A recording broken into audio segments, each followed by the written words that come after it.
Reading স্কিলের অংশ হিসেবে কিভাবে ইংরেজি পত্রিকা পড়া যায় সেই ধারাবাহিকতায় ১১০তম ক্লাসে আপনাকে স্বাগত। Here we see the fierce battle, তীব্র লড়াই বা তুমুল লড়াই of the FIFA World Cup 2026, ২০২৬ সালের ফুটবল বিশ্বকাপের তীব্র লড়াই কিকড আপ, শুরু হয়েছে। লক্ষ্য করুন, শুরু হওয়া অর্থে আমরা সাধারণত স্টার্টেড ব্যবহার করি, মানে পাস্ট সিম্পল সেন্সে স্টার্ট ব্যবহার করে আমরা অভ্যস্ত, তাই তো? আমরা ট্রানজিটিভ এবং ইনট্রানজিটিভ উভয় ক্ষেত্রেই স্টার্টকে ব্যবহার করি। বাট এখানে ইনট্রানজিটিভ ভার্ব হিসেবে মূলত কিকড আপ ব্যবহার করা হয়েছে ফ্রেজাল ভার্ব হিসেবে। কিকড আপ শুরু হওয়া অর্থে শুরু হয়েছে জুনে। অ্যান্ড আরো গ্রামাটিক্যালি ব্যাখ্যা করব, আগে আমরা রাফলি পড়ি। And Bangladesh has already witnessed, Bangladesh ইতিমধ্যেই প্রত্যক্ষ করেছে। দেখুন, উইটনেস এর অর্থটা এখানে মূলত প্রেজেন্ট পারফেক্ট সেন্সে অর্থ দিয়েছে প্রত্যক্ষ করেছে। ইটস শেয়ার অফ ভায়োলেন্স, এর ভায়োলেন্সের অংশ। ইটস শেয়ার অফ ভায়োলেন্স এর মানে হলো এই যে ফিফা ওয়ার্ল্ড কাপ যেটা শুরু হয়েছে, এই বিষয়টাকে নির্দেশ করা হয়েছে ইট দিয়ে। আচ্ছা, এই বিষয়টাকে বা এই যে তীব্র লড়াইটা আছে, এই বিষয়টাকে নির্দেশ করা হয়েছে ইটস শেয়ার অফ ভায়োলেন্স, এর সহিংসতার অংশ। আচ্ছা, আমরা পুরো অংশটা না পড়লে বুঝতে কিছুটা দ্বিধাদ্বন্দ্বে পড়ে যেতে পারি। মূলত এখানে বোঝানো হয়েছে এই ফুটবল বিশ্বকাপকে কেন্দ্র করে বাংলাদেশে যেই সহিংসতা ছড়িয়ে পড়ে মাঝে মধ্যেই লক্ষ্য করা যায় সেই বিষয়টাকেই। একসাথে যদি দেখি তাহলে এরকম একটি অর্থ পাবো। আচ্ছা, এখন আমরা গ্রামাটিক্যালি দেখি। লক্ষ্য করুন, দ্য ফিয়ার্স ব্যাটল, প্রশ্ন হতে পারে দ্য কেন? দেখুন, দ্য হওয়ার পিছনে মূল যে কারণটা তা হলো এই যে তীব্র লড়াইটা, তা হলো এই ফিফা ওয়ার্ল্ড কাপের। এটা আবারও অফ যুক্ত করে ব্যবহার হয়েছে। আমি আপনি ছোটবেলা থেকে বেসিক গ্রামার অংশ হিসেবে যখন পড়েছি আমরা জানি যে অফ যুক্ত করে যদি আমরা কোনো নাউন ব্যবহার হতে দেখি, এটা অবশ্য নাউন ফ্রেজ আকারে আপনি বলতে পারেন this is called noun phrase একসাথে, যে এই অংশটার একটা অংশ, মানে এটারই তীব্র লড়াই, এই যে নির্দিষ্ট করে বোঝানো হয়েছে, দ্যাট ইজ ওয়াই এখানে আর্টিকেল দা ব্যবহার হয়েছে। কেমন? আচ্ছা, আরেকটি ব্যাপার হলো কিক অফ, এটা মূলত ইন্ট্রানজিটিভ ভার্ব হিসেবে ব্যবহার হয়েছে। কারণ কিক অফ এর পরে আমাদের অবজেক্টের প্রয়োজন হয়নি। That is why we can call this is intransitive verb. At the same time, we can call phrasal verb. বলেছি ইতিমধ্যে আমরা start ব্যবহার করতে পারি, commence ব্যবহার করতে পারি, begin ব্যবহার করতে পারি, আরো বেশ কিছু আছে, launch ব্যবহার করতে পারি। কিন্তু ট্রান্সিটিভ বা ইন্ট্রান্সিটিভ হিসেবে ভার্বগুলোকে যদি আলাদা করে অ্যাক্টিভ সেন্সে অবজেক্ট ছাড়া আপনি স্টার্টেড এবং কিকড অফ ব্যবহার করতে পারেন। আশা করছি বুঝতে পেরেছেন। লক্ষ্য করুন, এখানে বড় একটি বাক্য আছে। প্রশ্ন হলো এই বাক্যের সাবজেক্ট কে? নিঃসন্দেহে আ ফ্রেন্ডলি লোকাল ম্যাচ, মানে স্থানীয় প্রীতি ম্যাচ, যে খেলার আয়োজন between the supporters of Argentina and Brazil. এটা ব্রাজিল এবং আর্জেন্টিনার যে সাপোর্টার আছে, যারা সমর্থনকারী, তাদের মধ্যে। In the Kashipur village of Habiganj. লক্ষ্য করুন, এখানে কয়েকটি ফ্রেজ ব্যবহার করা হয়েছে। প্রথমত আমি যদি আপনাদের বলি সাবজেক্ট হচ্ছে ফ্রেন্ডলি লোকাল ম্যাচ, আর ভার্ব হলো রিজাল্টেড ইন, তাহলে এই অংশটা কিভাবে এখানে চলে আসলো? দেখুন, এই প্রীতি ম্যাচটা কাদের মধ্যে হয়েছে সেই বিবেচনায় প্রিপোজিশন বিটুইন যুক্ত করে বলা হলো ব্রাজিল এবং আর্জেন্টিনার সমর্থনকারীদের মধ্যে। আমরা এখানে ভুলবশত এমন ব্যবহার করে দিতে পারি, বাট এখানে বিটুইন দিয়ে মূলত নির্দেশ করা হয়েছে আর্জেন্টিনা এবং ব্রাজিল, এই যে দুইটা ভাগ, দুই দলের যে সমর্থনকারী তাদেরকে নির্দেশ করা হয়েছে। এই পর্যন্ত এটা হচ্ছে একটা প্রিপোজিশনাল ফ্রেজ। আবারও বাক্যের প্রয়োজনে in the Kashipur village of Habiganj এই অংশটা আমরা লক্ষ্য করছি একটা অ্যাডভার্বিয়াল ফ্রেজ হিসেবে ব্যবহার হয়েছে, যে এটা কাশীপুর নির্দিষ্ট অর্থে দা ব্যবহার হয়েছে, যে কাশীপুরে, এবং সেই কাশীপুর ভিলেজটা হচ্ছে আবার হবিগঞ্জ ডিস্ট্রিক্টে। এই জন্য এখানে ব্যবহার হয়েছে যে in the Kashipur village of Habiganj. আর এই পুরো অংশটা আমরা যদি একটু লক্ষ্য করি, পুরো অংশটায় অতিরিক্ত প্রিপজিশনের সাহায্যে বসানো হয়েছে। আর এই বাক্যের প্রধান সাবজেক্ট হলো আ ফ্রেন্ডলি লোকাল ম্যাচ, আর ভার্ব হলো রিজাল্টেড ইন। প্রশ্ন আরো থেকে যায়, তাহলে আমরা এই অংশকে কি নামে রাখবো? যে মেনি পিপল গেটিং ইনজুরড, এটাই মূলত আমাদের আলোচনার বিষয়। দেখুন, আমরা সচরাচর প্রেজেন্ট পার্টিসিপল কে জানি যে এটা একটা কন্টিনিউয়াস সেন্স দিবে, এটা সাধারণত একটা চলমান কাজকে নির্দেশ করবে। ব্যাপারটি মোটেও এরকম নয়। কিছু কিছু সময় প্রেজেন্ট পার্টিসিপল আমরা জানি যে রিলেটিভ যে ক্লোজ তৈরি করি, বা আমরা যে অ্যাডজেক্টিভ ক্লোজ তৈরি করি, তার সংক্ষিপ্ত রূপ হিসেবে ব্যবহার হয়। যেমন আমি যদি আপনাকে বলি পুরোপুরি পড়ে তারপরে দেখাই যে রেজাল্টেড ইন প্রধান ভার্ব, এর মানে হলো আহ, এটা পরিণত হয়েছে। মানে এই যে স্থানীয় যে প্রীতি ম্যাচটা আছে, যেটা এই কাশীপুর ভিলেজ হবিগঞ্জে অনুষ্ঠিত হয়েছিল, এবং সেইখানে এটাই মূলত মেনি পিপল, অনেক মানুষ গেটিং ইনজুরড আহত হয়েছিল, এইটা নির্দেশ করে। তার মানে এই বিষয়টাই আহত করেছিল। এই ব্যাপারটা বুঝতে খুবই জটিল মনে হয়, তাই না? আচ্ছা, আমি আরো বেশি বিস্তারিত বলার চেষ্টা করছি। যেমন দেখুন, এই পুরো অংশটার অর্থ যদি আমি একটু দেখি, তার আগে এটা দেখে নিই। ইন আ ভায়োলেন্ট কনফ্রন্টেশন, মানে একটি সংঘর্ষের মধ্যে অনেকেই আহত হয়েছে। একসাথে যদি পুরো মানে এই বাক্যটার অর্থ দেখার চেষ্টা করি, তাহলে আমরা অর্থটা পাবো এরকম। এখন আপনার কাছে মনে হবে না, তাহলে এই যে গেটিং ইনজুরড এটা কিভাবে আসলো, গেটিং কেন হলো? This is called present participle, but why? এটা হওয়ার পিছনে রহস্য হলো, আমি আপনাকে এই বাক্যটা এখানে সম্পূর্ণ করে দেখাচ্ছি, তাহলে বুঝতে পারবেন। দেখুন, এ পর্যন্ত ঠিক আছে। 1 June 3 and friendly local match এদের মধ্যে অনুষ্ঠিত হয়েছে, সেই পর্যন্ত ঠিক আছে। রিজাল্টেড ইন যেটা পরিণত হয়েছে, বা যেটার কারণ হয়েছে, কারণটা হলো এই বিষয়টাই মেনি পিপলকে হু গট ইনজুর্ড, যারা মূলত ইনজুর্ড হয়েছিল। এখন অনেকের কাছে মনে হতে পারে এটা কি মিলল? দেখুন, এছাড়া তো উপায় নেই। আপনি এই যে যে সংক্ষিপ্ত রূপটা আছে, that we can call adjective clause, এই অংশটাই মূলত এইখানে হু গট ইনজুর্ড, এর মানে যে গেট ইনজুর্ড মানে হচ্ছে আহত হওয়া, রাইট?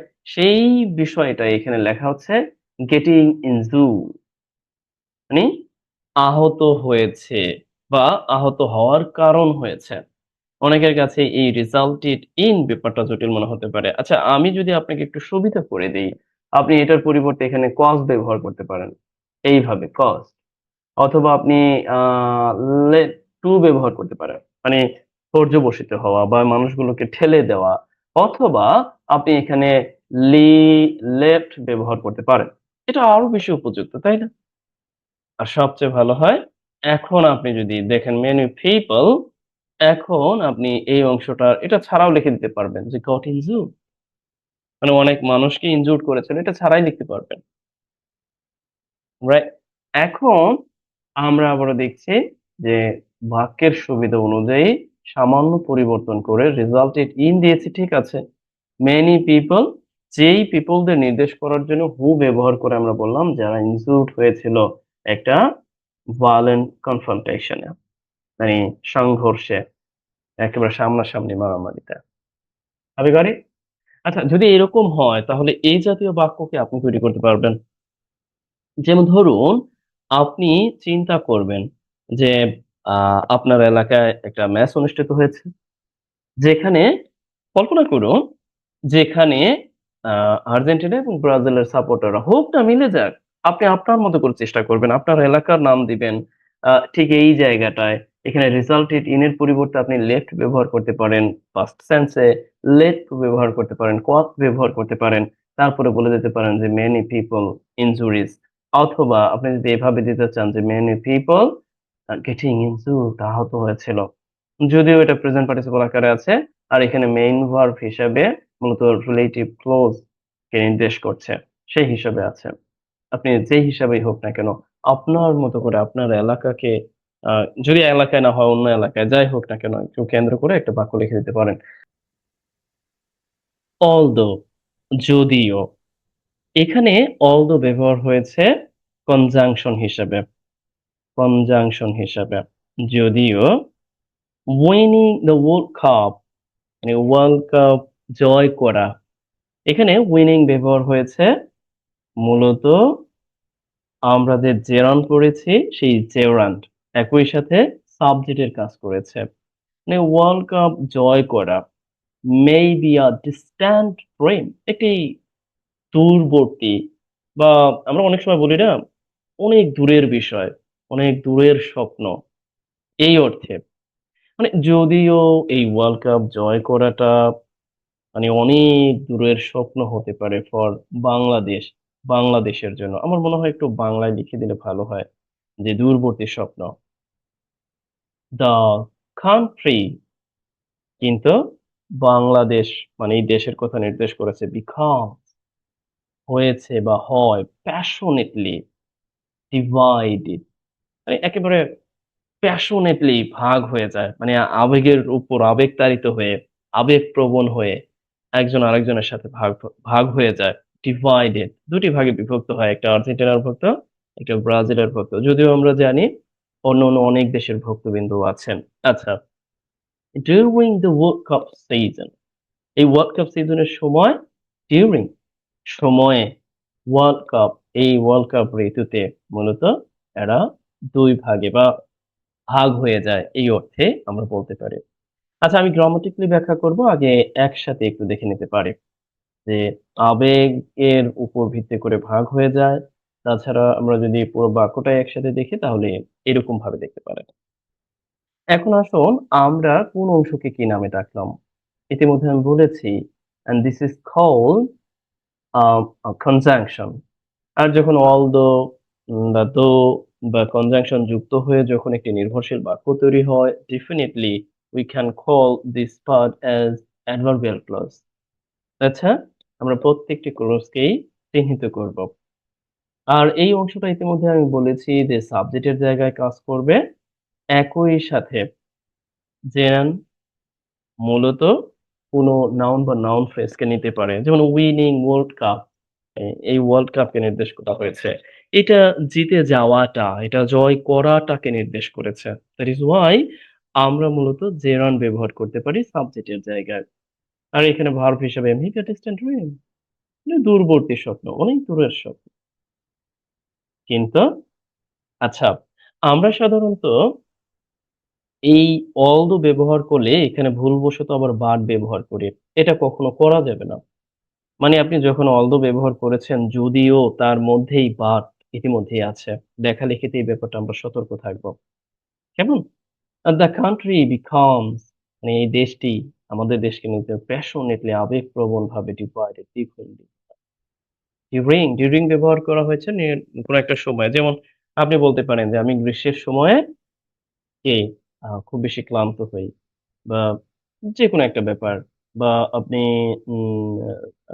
অনন্য প্রয়োজনে সময় নির্দেশ করতে, যে এই সময় থেকে এই সময়ের নির্দেশ করতে আপনি স্ট্রিং ব্যবহার করতে পারেন। রাইট? আচ্ছা, আমরা বুঝতে পারলাম। এখান থেকে আপনি কি ব্যবহার করতে পারেন? এখান থেকে আপনি জেরন্ডকে সাবজেক্ট হিসেবে ব্যবহার করে একটি জেরন্ড ফ্রেজ তৈরি করা যায়। মানে আপনার মতো করে।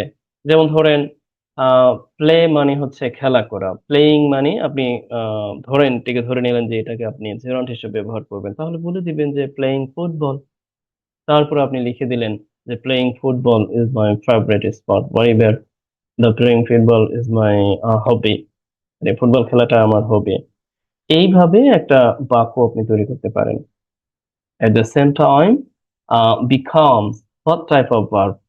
Undoubtedly can take note. This is called linking verb.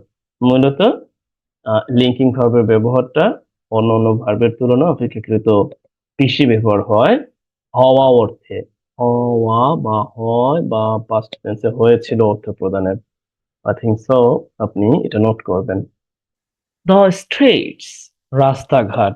সাধারণত রাস্তা বোঝাতে আমরা রোড এইভাবে আরো এডি রোড অথবা স্ট্রিট ব্যবহার করি, তাই তো? বাট স্ট্রিটস যখন এস যুক্ত করি তখন আমরা বলি যে রাস্তা সাথে ঘাট। খাল বিল বোঝাতে ক্যানেলস ব্যবহার করি, নদ নদী বোঝাতে রিভার্স ব্যবহার করি।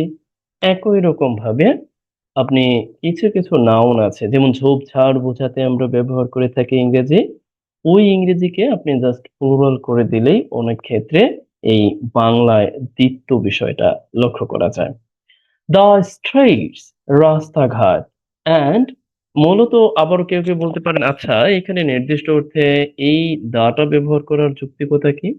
দেখুন এই স্ট্রিটস বলতে মূলত বাংলাদেশের রাস্তাঘাটকে নির্দেশ করা হয়েছে, যেহেতু আমরা বাংলাদেশের রাস্তাঘাটে এই যে যে ব্রাজিল বা আর্জেন্টিনার যে স্ট্রাইপস বা পতাকা যেগুলো আবৃত করা হয় সেই অঞ্চলকে নির্দেশ করা হয়েছে। আচ্ছা আমরা পড়ি, পড়লেই সব বুঝতে পারবো। আচ্ছা, the streets and every locality, প্রত্যেকটা এলাকা আর ড্রেপ, ড্রেপ, ড্রাপ। এই ড্রেপ মানেটা হচ্ছে আবৃত বা মোড়ানো। এখানে প্যাসিভ টেন্সে ব্যবহার হয়েছে। আর ড্রেপ, এই এলাকাগুলোকে এই রাস্তাঘাটগুলোকে মূলত সজ্জিত করা হয়, মোড়ানো হয় বা আবৃত করা হয় এই সেন্সে। In blue and white stripes. Stripes বলতে আসলে এটা আপনাদের জন্য বাইরের কাজ থাকুক না, এটা হচ্ছে কেমন ওই যে কাটা কাটা বা হয় না যে আর্জেন্টিনার যে কাটা কাটা যে ইয়াগুলো দেখবেন পতাকাও কাটা কাটা দাগ, পোশাকও পতাকা কাটা কাটা দাগ, সেইগুলোকে দাগগুলোকে নির্দেশ করে স্ট্রাইপস অফ আর্জেন্টিনা এটা দিয়ে মোড়ানো থাকে। অথবা the green and yellow of Brazil, ব্রাজিলের গ্রিন অথবা ইয়েলো এই স্ট্রাইপস গুলো দিয়ে মোড়ানো থাকে।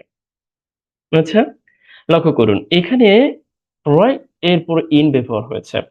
আমরা সাধারণত যেমন দেখুন আপনি যদি কাউকে দেখেন যে আহ তিনি বা অমুক বা যাকেই বলেন না কেন তিনি লাল পোশাক পরিহিত, সাধারণত আমরা অনেক সময় বলি যে মানে সে হচ্ছে ইন এরপরে রেড শার্ট, তার মানে একটা রেড শার্ট তিনি পরেছেন, সেই রেড শার্ট পরিহিত মানে আবৃত্ত করা। এই অর্থে মূলত এখানে নির্দেশ করা হয়েছে যে ড্রেপড ইন ব্লু, মানে ব্লু এবং সাদা এবং যে ব্লু স্ট্রাইপ এ মোড়ানো থাকে। আচ্ছা, আমরা যদি একসাথে দেখি তাহলে আরো ভালোভাবে বুঝতে পারবো। প্রত্যেকটি এলাকা আর্জেন্টিনা নীল লাল বা এই যে নীল সাদা ও ব্রাজিলের সবুজ হলুদে ছেয়ে যায়। এখান থেকে আপনি কি নিতে পারেন? এখান থেকে আপনি অন্তত এই যে যে একটা ধারণা যে আপনি ট্রেড প্যাসিভ সেন্সে ব্যবহার করলেন বা মোড়ানো বা আবৃত্তি। আমি যদি আপনাকে জিজ্ঞাসা করি ড্রেপ এর আর সিনোনিমাস কি হতে পারে? আমরা রেড জানি, রাইট? WRA, রাইট, সেটা আমরা গুছিয়ে নেওয়া শেষ করে দেওয়া, রাইট, আমরা কভার ব্যবহার করে থাকি মোড়ানো অর্থে। আচ্ছা এইখানে এটাই উপযুক্ত। I think so you have got. চলুন পরবর্তীতে দেখা যাক। নাইবার্স, রিলেটিভস এন্ড ফ্রেন্ডস, প্রতিবেশী, আত্মীয়-স্বজন এন্ড ফ্রেন্ডস এবং ফ্রেন্ড সার্কেল। হু শেয়ার মিলস, যারা আমরা একে অপরের সাথে মানে খাবার শেয়ার করি। হু মিলস টুগেদার, একে অপরের সাথে খাবার শেয়ার করে, এরকম অর্থে ব্যবহার হয়েছে। বিকাম রাইভালস ওভারনাইট, রাতারাতি তারা শত্রুতে পরিণত হয়। আচ্ছা লক্ষ্য করুন এই বাক্যের সাবজেক্ট কি হতে পারে? মানে কোনগুলোকে সাবজেক্ট বলবেন? এখানে এই একটি ভার্ব আছে, এই একটি ভার্ব আছে। Which are the main verb of this sentence? If I ask you, right? Undoubtedly, আহ আপনাকে যেটা করতে হবে সাবজেক্ট হিসেবে এগুলোকে বেছে নিতে হবে, আর এগুলো সম্পর্কে অতিরিক্ত তথ্য হিসেবে এই অংশটাকে উঠিয়ে দিতে হবে, মানে জাস্ট আমি বললাম যে এই অংশটাকে উঠিয়ে দিলে আপনি ভালোভাবে বুঝতে পারবেন যে rival is relatives, friends, neighbours, এরা কি হয়, বিকাম হয় রাইভালস। রাইভালস মিনিং দ্যাট শত্রু, মানে একে অপরের শত্রু হয়ে যায় ওভারনাইট, রাতারাতি। আবারও এই জায়গাটায় জাস্ট এই অংশটা অতিরিক্ত, you can call this is nothing but objective clause or relative clause, মানে এই সম্পর্কে তথ্য দেওয়া হয়েছে যারা শেয়ার করে, মেলস টুগেদার, একে অপরের সাথে মেল শেয়ার করে, একত্রে আহার করে, তারাই মূলত রাইভালস হয়ে যায় একসাথে। আমরা বলতে পারি যে রাতারাতি প্রতিদ্বন্দ্বী হয়ে যায়। এটি খুব বেশি কঠিন না। আপনিও একই রকম ভাবে, ঠিক এই অংশটুকু যেভাবে আমি এখানে তৈরি করেছি, আপনিও কিন্তু একই রকম ভাবে বাক্য তৈরি করতে পারেন। আর ঠিক যেখান থেকে আপনি ভিডিওটি দেখবেন, ওখান থেকেই ওই ভিডিওর নিচে আপনি কমেন্ট করবেন যে yes you are getting at least something watching my videos. আচ্ছা, আহ এই পর্যন্ত। এখন অনেকে বলতে পারেন যে আসলে এই ব্যাপারগুলো বুঝি না, তাহলে দয়া করে আমার পূর্ববর্তী ভিডিওগুলো দেখতে পারেন যে রিলেটিভ ক্লোজ ও অ্যাডজেক্টিভ ক্লোজ কিভাবে যুক্ত করে অতিরিক্ত তথ্য প্রদান করে একটা বাক্যকে বড় করে লেখা যায় এবং সহজ ও সাবলীল উপায়ে স্ট্যান্ডার্ড ওয়েতে উপস্থাপন করা যায়। দিস প্যাশন ফর ফুটবল, ফুটবলের জন্য এই যে যে আবেগ, এই যে যে ভালোবাসা, বা এই যে যে অনুভূতি, রানস টি, এগুলো অনেক গভীরে চলে যায়। রানস মানে এখানে রন্সটা ব্যবহার করা হয়েছে চলে যাওয়া অর্থে, যাওয়া অর্থে, এই বিষয়ে যে অনেক গভীর হয়ে যায়। Right? আচ্ছা, এই বিষয়টা আমরা খুব সহজেই ইঙ্গিত করতে পারি আমাদের চারদিকে তাকালে। ইভেন আপনি আমি যারা ভিডিওটি দেখছি তারাও কিন্তু এই ব্যাপারে মানে কি বলবো, এক কথায় সবাই কোনো না কোনো ভাবে জড়িত। আর যারা জড়িত না তারা তাদেরকেও আপনি ফেলে দিতে পারেন না, সবাই যে খেলা দেখতেই হবে ব্যাপারটা এরকমও না। কেমন? আচ্ছা, কারা কোন দল করেন জানাতেও পারেন। চলো আমরা পরবর্তী দেখার চেষ্টা করি। ইট বিগন, এটা শুরু হয়েছিল when satellite television reached Bangladeshi হাউসহোল্ডস। এটা শুরু হয়েছিল, এটা বলতে এখানে নির্দেশ করা হয়েছে এই যে যে প্যাশনটা ফর ফুটবল, ফুটবলের জন্য মানুষের যে passion, in particular for Bangladeshi supporters, এই যে যে বিষয়টা বিজ্ঞান, এটা শুরু হয়েছিল যখন satellite television reach Bangladeshi households, যখন বাংলাদেশি হাউসহোল্ডস, বাড়িগুলোতে, পরিবারগুলোতে এই টেলিভিশন পৌঁছে গিয়েছিল। আমরা অনেক সময় কি করে জানেন, ভুলবশত, একেবারেই ভুলবশত আমরা রিচ এর পরে অ্যাড বা ইন ব্যবহার করে থাকি। আপনার কাছে মনেই হবে যে ও হ্যাঁ, আম, বাংলাদেশি পরিবারগুলোতে, তার মানে এখানে তো একটা প্রিপোজিশন ব্যবহার করতে হবে যে পরিবারগুলোতে চলে গিয়েছে, পৌঁছে গিয়েছিল, বাট এটার প্রয়োজন নাই। এজন্যই ব্যতিক্রমকে আমাদের ব্যতিক্রম হিসেবে শিখতে হবে। রিচ একটি ভার্ব, আর যেই ভার্বটি মূলত ট্রান্সিটিভ। আর ট্রান্সিটিভ ভার্ব যখনই আপনি ব্যবহার করবেন, আপনার এরপরে আর প্রিপোজিশনের প্রয়োজন নাই। আশা করছি এই ব্যাপারগুলো খেয়াল রাখবেন। তার মানে এই ভার্বটা দিয়ে আমরা কি ব্যবহার করতে পারবো, প্যাসিভ সেন্সে বাক্য তৈরি করতে পারবো। আচ্ছা, তবে রিচ এর জায়গায় আপনি যদি অন্য কিছু ব্যবহার করতেন, যেমন অ্যারাইভড, তখন কিন্তু আপনাকে আহ মানে পৌঁছানো অর্থে আপনাকে কিন্তু অ্যাট ব্যবহার করতে হতো, ইন ব্যবহার করতে হতো, রাইট? আশা করছি বুঝতে পেরেছেন। এখানে মূলত মূল বাক্য এই, আর নির্ভরশীল বাক্য হচ্ছে এই। কারো কারো কাছে ব্যাপারটা জটিল মনে হতে পারে, মোটেও জটিল না। ইট বলতে আবেগকে নির্দেশ করেছে, আর হুমায়ুন যুক্ত হয়ে এখানে একটা সাবজেক্ট, তারপরে এই যে নির্ভরশীল বাক্য, নির্ভরশীল বাক্যের ভার্ব হিসেবে ব্যবহার হচ্ছে রেড এবং বাংলাদেশে হাউস। আশা করছি বুঝতে পেরেছেন। আপনিও কিন্তু একই সেন্সে রিচ ব্যবহার করে একটা বাক্য তৈরি করতে পারেন। তারপরে আপনি যে কোনো স্থান বলেন, যে কোনো যাই বলেন না কেন, আপনি একটা অবজেক্ট বসাতে পারেন, বাট প্রিপোজিশন ছাড়া, যাতে করে এটা আপনার মনে থাকে, আপনি অনেকদিন মনে রাখতে পারেন বা নিজের প্রয়োজনে ব্যবহার করতে পারেন। আচ্ছা, পিপল হ্যাভ গ্রোন আপ, মানুষ বড় হয়েছে। দেখুন, গ্রো এর মানে ২ টা অর্থ। একটা হচ্ছে কোনো কিছু মানে উৎপাদন করা, তৈরি করা, মানে ওই যে অনেকটা কাল্টিভেটের মতো চাষ করা। আরেকটা হলো বেড়ে ওঠা। মানে ইন্ট্রানজিটিভ সেন্স এ আমরা ব্যবহার করে থাকি। এখানেও grown up মানে আমরা যে বেড়ে উঠি সেই সেন্সটাকে দেয়া হয়েছে। যে people have grown up মানুষজন বেড়ে উঠে। idealizing কোনো একটা ধারণাকে মেনে নিয়ে বা কোনো একটা ধারণাকে মানা। আমরা অনেক সময় বলি না যে উম আ তিনি আমার আইডল। যে আমরা যে যাকে আইডল মনে করি, খেলার ক্ষেত্রে একজনকে আইডল মনে করি, পড়াশোনার ক্ষেত্রে আরেকজনকে, আবার ধর্মীয় দৃষ্টিকোণ থেকে আমরা তো জানি সর্বশ্রেষ্ঠ মানব তাকে। আ তারপরে মানে যার দৃষ্টিকোণ থেকে আমরা আইডল মনে করি অনেকেই। সেই ব্যাপারটাই এখানে মূলত জেরন্ট আকারে লেখা হচ্ছে যে, "sorry, I have made a mistake" একটু পুরো না পড়লে বোঝা যাবে না। আ মানুষজন বেড়ে উঠে idealizing আচ্ছা এই অংশটাকে আপনি কি জেনন বলবেন নাকি প্রেজেন্ট পার্টিসিপল বলবেন? এটা নিয়ে মারাত্মক দ্বিধাদ্বন্দ্ব তৈরি হতে পারে। বাট আমি পড়ে যতটুকু বুঝতে পারলাম, this is nothing but a present participle কারণ এই অংশটা আমরা এই অর্থে বলতে পারি যে মানুষজন বেড়ে উঠে। তারপরে আমরা বলতে পারি যে idealizing some of the greatest football players from Brazil and Argentina Argentina এবং ব্রাজিল থেকে কিছু মানে আমরা বলতে পারি সবচেয়ে বড় ফুটবলার তাদেরকে আইডিয়াল মানে ভেবে আইডল ভেবে বা মেনে নিয়ে তাদেরকে প্রধান মানে যেটাকে আসলে আমি মানে এটার ভালো বাংলা বলতে পারছি না। একটু দেখে নেই। দেখে নিলে আমার মনে হয় আদর্শ মানা আচ্ছা সরি। আদর্শ মানা আরকি মেনে নিয়ে এই অর্থে যে এই আদর্শ মেনেই তারা বড় হয়েছে। তার মানে এটা একটা দ্বিত্ব প্রয়োগ বলা যেতে পারে। আমরা বলতে পারি যে কিছু আম বিখ্যাত বা বড় ফুটবলারের আদর্শ মেনেই তারা বড় হয়েছে। এই অর্থে you can call this is present participle এখন বলতে পারেন ভার্বের পরে যখন আরেকটি ভার্ব হয় এটা তো নিঃসন্দেহে gerund বাট এটা কিন্তু gerund হবে না।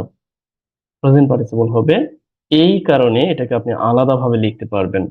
মানে তারা বড় হয় এবং তারা আদর্শ মানে। এখন বলতে পারেন জেরান্ড এবং প্রেজেন্ট পার্টিসিপল এর মধ্যে পার্থক্যটা একটু বুঝিয়ে দেন। তাহলে আপনার পরবর্তী ভিডিও দেখলে উত্তর পাবেন। যেহেতু আমরা এখানে আলোচনা করছি। আ এমন তো অবস্থায় সম্ভব না। আচ্ছা চলুন। আর কেউ যদি কোর্সে ভর্তি হতে চান তাহলে তো কথাই নাই। সেখানেও আপনি বিস্তারিত আলাদাভাবে প্রত্যেকটা ভার্বের ব্যবহারও বুঝতে পারবেন, উপলব্ধি করতে পারবেন। আচ্ছা চলুন আমরা পরবর্তীতে দেখি। Loyalty to Brazil and Argentina. Argentina এবং ব্রাজিলের প্রতি যেই আনুগত্য, ভালোবাসা, এই বিষয়টা has become এটা হয়েছে প্রেজেন্ট পারফেক্ট টেন্সে has become হয়েছে a matter of identity একটা পরিচয়ের বিষয় হয়ে দাঁড়িয়েছে। রাইট? যদিও হওয়া উচিত না। আচ্ছা, আমরা মূলত নিজেদের মধ্যে হানাহানি, মারামারি, কাটাকাটি বা আত্মীয়স্বজনের মধ্যে দূরত্ব at the same time আবেগে পড়ে অনেকেই আমরা দেখি যে অন্য দেশে মানে যেটাকে আমরা বলি যে একেবারেই বিদায় নেওয়া। এই বিষয়গুলো সত্যিই আ বোকার স্বর্গে বাস করার মতো। আপনি খেলাকে খেলার দৃষ্টিতেই দেখার চেষ্টা করবেন। আশা করছি ব্যাপারগুলোকে খুব জটিল করে নিবেন না। আর্জেন্টিনা বা ব্রাজিল বা যারা ফুটবল খেলে তাদের দেশে এমন ঘটনা কখনোই ঘটে না যে পৃথিবী থেকেই বিদায় নেওয়া। এই বিষয়গুলো সত্যি। আবেগকে আবেগের জায়গায় রাখা উচিত। বাংলাদেশের আমাদের নিজের যে সত্তা, সেই সত্তাকে বিলিয়ে দেওয়া উচিত নয়। আচ্ছা আমি আসলে খুব বড় মাপের ফিলোসোফারও না। নিজেদের মতো করে যতটুকু চেষ্টা করি ততটুকুই বলি। a matter of identity এটা পরিচয়ের একটি বিষয় হয়ে দাঁড়িয়েছে। একসাথে একটু দেখি। এক ধরনের পরিচয়ের আত্মপরিচয়ের বিষয় হয়ে দাঁড়িয়েছে। Is it true? আচ্ছা যার হয়ে দাঁড়িয়েছে এই দেখুন become দারুণভাবে কিন্তু আপনি যেকোনো বাক্য তৈরিতে হওয়া অর্থে ব্যবহার করতে পারি সুন্দর করে, right? FIFA World Cup has turned into a month-long celebration. FIFA World cup এখন একটি মাসব্যাপী সেলিব্রেশন হয়ে দাঁড়িয়েছে, একটি উদযাপন হয়ে দাঁড়িয়েছে। লক্ষ্য করুন, এই অংশটা একসাথে নাউন ফ্রেজ হিসেবে ব্যবহার হলেও আমরা এই অংশটার একটা আলাদা নাম দেই। This is called compound adjective and month long, মানে মাসব্যাপী সেলিব্রেশন, উদযাপন হয়ে দাঁড়িয়েছে। টার্ন ইনটু অনেকটাই এখানে হয়েছে পরিণত হওয়া অর্থে। আপনি নোট নিতে পারেন। টার্ন ইনটু মূলত ব্যবহার হয়েছে পরিণত হওয়া অর্থে। আপনি নোট করতে পারেন এবং আমাকে অবগত করতে পারেন যে yes you have taken note it, যাতে করে আমি বুঝতে পারি যে হ্যাঁ আপনি আসলেই আমাকে অবগত করবেন যে আপনি নোটটা নিয়েছেন। আচ্ছা, আরো পড়বো, আমার মনে হয় ইতিমধ্যে অনেক সময় অতিবাহিত হয়েছে, তারপর আরো একটু পড়ি। Television, mobile, and public community screens have become places for friends, family to gather, support their favorite team. Television, mobile, community screens এগুলো মানে স্থান হয়ে দাঁড়িয়েছে। দেখুন, আবারও হ্যাভ বিকেম, বিকাম মানে প্লেসেস, প্লেসেস মানে স্থান হয়ে দাঁড়িয়েছে। ফর ফ্রেন্ডস, ফ্যামিলি, ফ্রেন্ডস এবং ফ্যামিলির জন্য টুগেদার একসাথে হতে and support their favourite team এবং তাদের প্রিয় দলকে সাপোর্ট করতে। আচ্ছা, এটি কি বেশ কঠিন মনে হয় আপনার কাছে? খুবই সহজ। বাট আপনার কাছে আমার প্রশ্ন, এই অংশটাকে আপনি গ্রামারের ভাষায় কি নামে ডাকবেন? এই অংশটাকে গ্রামারের ভাষায় কি নামে ডাকবেন? অবশ্যই আমি বলেছি। আর এই ভার্বকে গ্রামার ভাষায় কি বলে আমি যেটা প্রথম দিকে বলেছি, এটা আপনাদের জন্য কাজ। চলুন আমরা পরবর্তীতে দেখি। However, যাই হোক, this passion can quickly turn into violence. এটা আহ সহিংসতায় পরিণত হতে পারে। এই যে প্যাশনটা, এই যে আশা বা আকাঙ্ক্ষা বা এই যে আগ্রহ বা আবেগ can quickly turn into violence. Turn into ব্যবহার করতে পারেন intransitive verb হিসাবে। into violence, violence এ পরিণত হতে পারে। violence রূপ নিতে পারে। সাহিত্যিক ওয়ার্ড হিসেবে এগুলোকে ব্যবহার করতে পারেন। কি পারেন না? দ্য ইনসিডেন্ট, ঘটনাটি, ইন কাশীপুর, কাশীপুরের ঘটনাটি, এই জন্যই মূলত এখানে নির্দিষ্ট অর্থে দ্য ব্যবহার হয়েছে, কারণ এই ঘটনাটি কাশীপুরের। Is not an isolated event, এটা এটা কোনো মানে হয় না, আমরা অনেক সময় বলি বিচ্ছিন্ন, বিচ্ছিন্ন অর্থে আইসোলেটেড, বিচ্ছিন্ন কোনো ঘটনা নয়, আইসোলেটেড, এটা কোনো বিচ্ছিন্ন ঘটনা নয়। বাট, কিন্তু, আচ্ছা তার আগে আমরা একটু বাংলায় দেখি যতটুকু সম্ভব। বাট কিন্তু, বাট রাদার একসাথে, দেখুন এটা কিন্তু একসাথে ব্যবহার হয়েছে এই অংশটা।